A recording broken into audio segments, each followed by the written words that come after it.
Olá, meus irmãos, quero cumprimentá-los. Vamos encerrar a lição número 12, falando sobre o desejado de todas as nações. O pensamento da semana foi abandonar tudo e seguir a Cristo. É a maior coisa que uma alma vivente pode fazer. Abandonar tudo e seguir a Cristo. Jesus Cristo é o grande motivo para que as pessoas possam melhorar de forma material, espiritual e física. Jesus Cristo é a vida das pessoas. Para uma menina no Quênia, o pai disse: se você não abandonar essa ideia de Jesus, você pode pegar suas coisas e ir embora. E naquela noite, aquela menina chamada Mitui, ela ficou deitada na esteira pensando: o que eu vou fazer?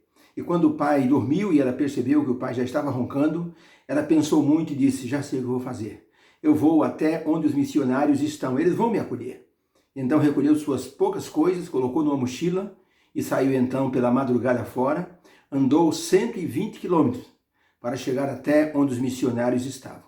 Ali então ela contou a história dela e foi acolhida para que ela pudesse seguir a Jesus Cristo. Ela disse: Jesus Cristo para mim é tudo.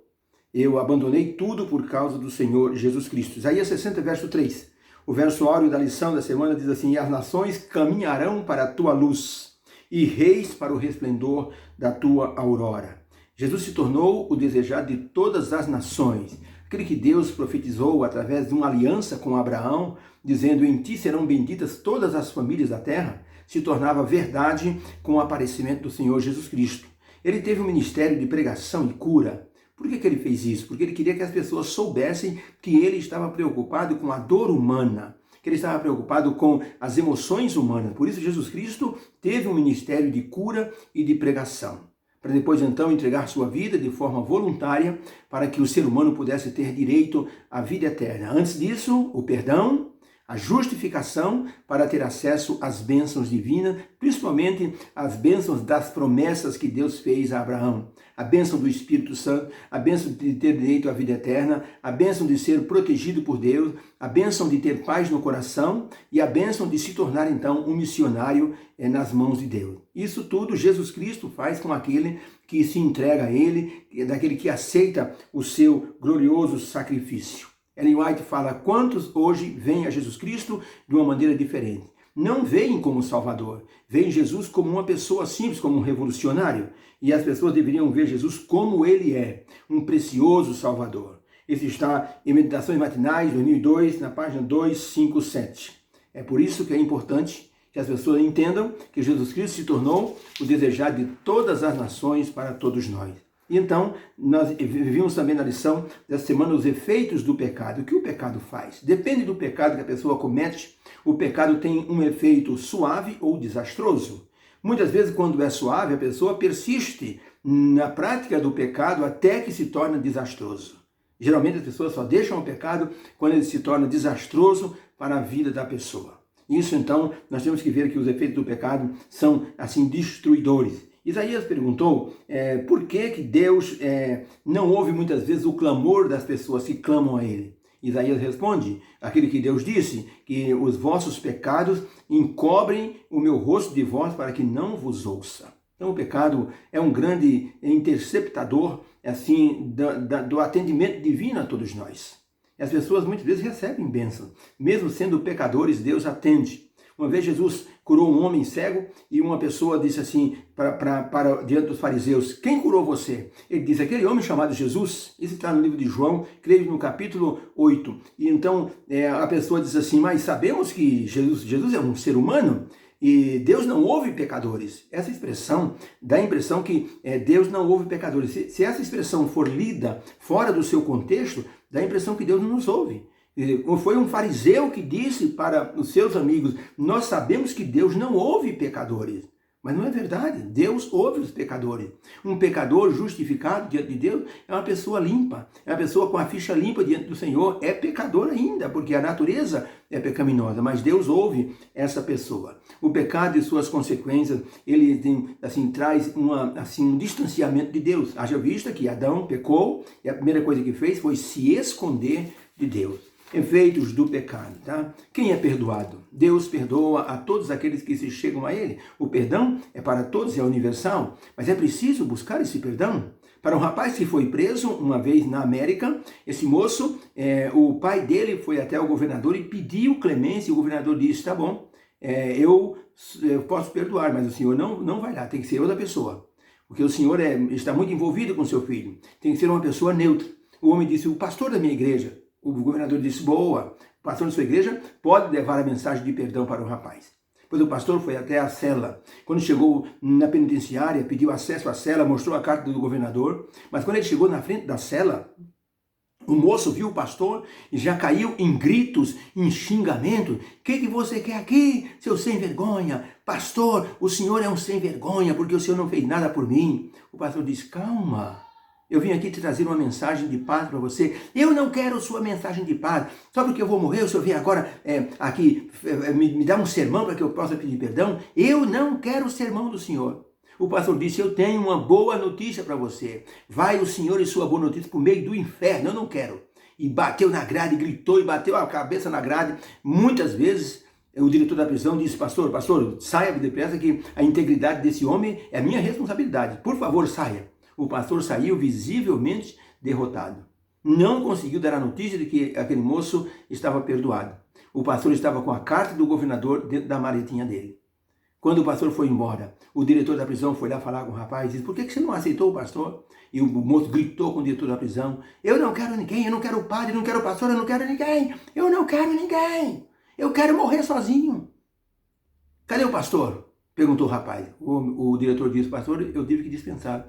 Ele foi embora. Ele foi embora chorando. É um moloide mesmo, é um marica mesmo. O diretor da prisão disse, sabe o que ele veio fazer aqui? Já sei, veio aqui orar por mim, falar palavrinhas doces da Bíblia. Eu não quero isso. O diretor da prisão disse, sabe o que ele me mostrou? Ele tinha dentro da mala dele a carta de perdão do governador. O rapaz arregalou o olho. Pelo amor de Deus, chama ele de volta. Não posso. O governador deu uma ordem. Ele só daria o perdão para você, se você aceitasse esse perdão de forma digna. Mas você enxotou o pastor daqui. Então eu não vou atrás dele. É uma ordem do governador. Só se você estivesse coerente, estivesse dentro dos limites. Você passou todos os limites. Eu sinto muito. Na hora que esse moço foi executado na cadeira elétrica, um repórter perguntou para ele, você tem alguma coisa a declarar? Ele disse, eu estou morrendo não porque eu pratiquei um crime, mas porque eu rejeitei o perdão. Jesus Cristo é o grande perdoador dos pecados. Quem é perdoado? Todos aqueles que se aproximarem de Deus através do Senhor Jesus Cristo. O apelo de Deus universal para todos nós é um apelo maravilhoso. Dispõe-te e resplandece. Eis que vem a luz nascendo sobre ti. Deus faz um apelo para a gente resplandecer. E essa luz que nós podemos resplandecer só pode vir da pessoa do Senhor Jesus. Eu não tenho luz, você não tem luz. Só quem tem luz é o Senhor Jesus Cristo, que diz, eu sou a luz do mundo. E ele quase que disse, mas não disse, ele deixou que nós interpretássemos essa conexão. Vós sois a luz do mundo. Ele quis dizer, vocês só serão a luz do mundo se estiverem conectados comigo, que sou a luz do universo, o Deus Criador. Por isso, o apelo divino para todos nós é que nós possamos enxergar em Jesus Cristo a divina luz, a luz que brilha para a nossa clareza, para o nosso crescimento espiritual. Existem umas pedras no deserto do Alabama, chamam-se pedras que brilham. Essas pedras, quando expostas ao sol, quando chega a noite, você pode apagar as luzes, elas brilham, elas emitem a luz que elas captaram do sol durante o dia, chamado pedras que brilham. Nós temos que ser pedras que brilham. Captar a luz de Jesus para mostrar para as outras pessoas. A lição falou sobre o ano aceitável do Senhor. Jesus Cristo, ao ler a profecia de Isaías, no capítulo 61, na sinagoga, ele disse, o Senhor Deus me enviou para libertar os oprimidos, restaurar a vista aos cegos, ajudar os oprimidos de coração, libertar os cativos, tirar da prisão os encarcerados. E ele terminou dizendo, e apregoar o ano aceitável do Senhor. Ele então disse, eu estou aqui para dizer que Deus tem um ano aceitável. No tempo de Israel, cada 50 anos, havia o chamado ano aceitável, era o ano do jubileu. Todo mundo que era escravo, que devia, era perdoado, ficava zerado diante de Deus e diante da sociedade. Deus queria mostrar que haveria também esse ano de jubileu, esse ano aceitável ao Senhor. E esse ano aceitável começou da morte de Jesus, a sua ressurreição, e vai até a segunda vinda. É o ano que Deus perdoa, é o tempo que Deus perdoa, que dá para o pecador a chance de se aproximar dele. É chamado o ano aceitável do Senhor. Finalmente, nós terminamos na parte de quinta-feira sobre o dia da vingança do nosso Deus. Isaías 61, verso 2, quando Jesus leu, Deus me enviou, o Senhor me enviou a pregoar o ano aceitável do Senhor. A continuidade e a mostrar o dia da sua vingança. Jesus não disse essas palavras, porque isso estava no futuro. O dia da vingança de Deus será o dia da volta de Jesus. E a lição mostrou que a segunda vinda, quando Jesus vai separar as pessoas boas das más, será o dia do ajuste de conta. Será o dia que as pessoas estarão assim fazendo a sua aferição diante de Deus. Tá? Nós temos que ser boas pessoas. No Oeste Antigo, no Texas, havia um hotel que hospedava ministros, pastores, e não cobrava nada dele. Um pastor se hospedou, foi fazer as pregações e voltou, e quando foi depois de 2 meses, o pastor disse para o dono do hotel, eu vou embora. E era costume que o dono do hotel não cobrava nada de ninguém, de um pastor, desde que o pastor comprovasse que era um pastor.